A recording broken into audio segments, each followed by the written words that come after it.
Today we are going to work on annotating our vocabulary words in our story, The Stone Garden. So I have a highlighter, crayon, pen, pencil ready to go. That'd be great. We're on page 30 of our booklet, so let's get started. The houses on Yancey Place were on the small side. They were kind of old too, but the homes were neat. The yards were tidy. The people of Yancey Place were proud of their neighborhood. That changed when the gas station on the corner closed. The owners took out the gas tanks. They took out the pumps. They knocked down the building where you got snacks. All that was left was an empty lot. Well, stones,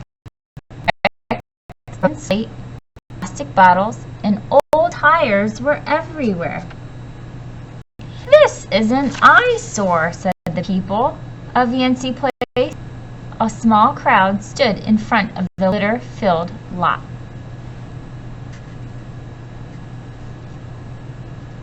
"What can be done about it?"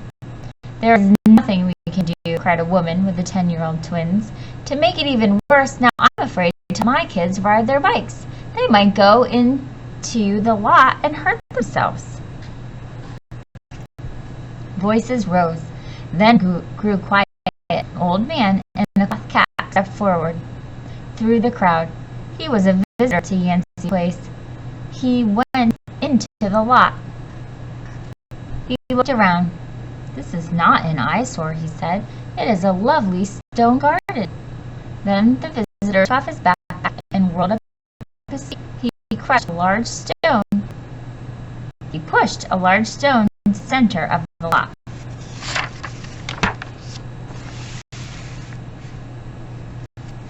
A man who had lived his whole life on Yancey Place laughed. "You call that junkyard a stone garden?" Others in the crowd laughed with him. The visitor showed no sign of being insulted. He said, "I have traveled the world, sir. I have been to big cities. I have visited grand stone gardens. Let me put some rocks around the big stone. Then you will see the makings of a fine stone garden." The visitor looked carefully at the rubble. He picked up 9 rocks. Each rock was the size of a fist. He placed each rock in a circle around the stone. Said a woman, petting a little dog. The dog had a bow in its hair. "Do you see the markings of a stone garden?" Now the visitor smiled. "Of course," he said. "To make this stone garden world class, we might paint the rocks different colors. I saw that in a stone garden in Paris."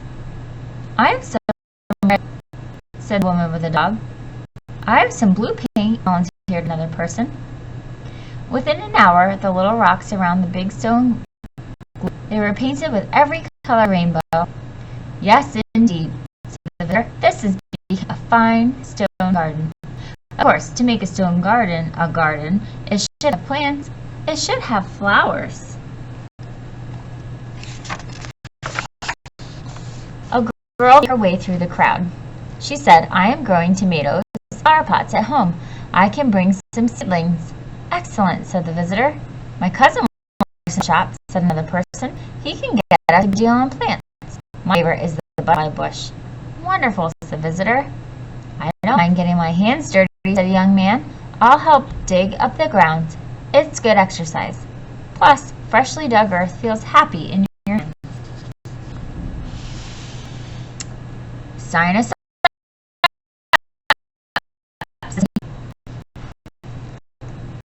"Sign us up," said some teenagers. They wore yellow sneakers and black socks. Other teenagers said, "Sign us up too." They wore purple sneakers and orange socks. The teens in yellow sneakers and black socks picked up their plastic bottles. The teens in purple sneakers and orange socks rolled away with tires. Together they built a sweet walkway around the stone garden. The people of Nancy Place worked all day in the garden. They worked the next day too. The visitor gave direction here and encouragement there.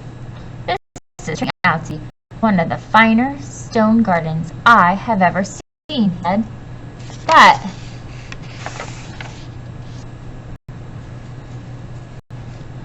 a small man with smiling eyes interrupted the visitor. To make this a truly fine garden, we should add a string of paper lanterns. I am an electrician. I can do that. Someone has paper lanterns. A tall woman with long hair did have some paper lanterns in her basement somewhere. She and the electrician went to look. Paper lanterns will make this stone garden, especially at night, said a woman with hands the size of catcher's mitts.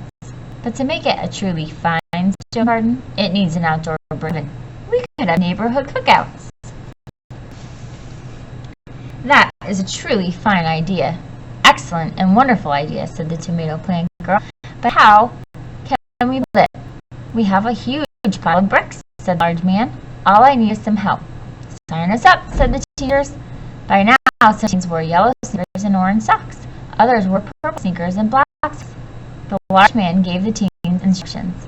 Then he turned to the visitor and said, "What do you think of this idea?" By that time, the old man had his backpack.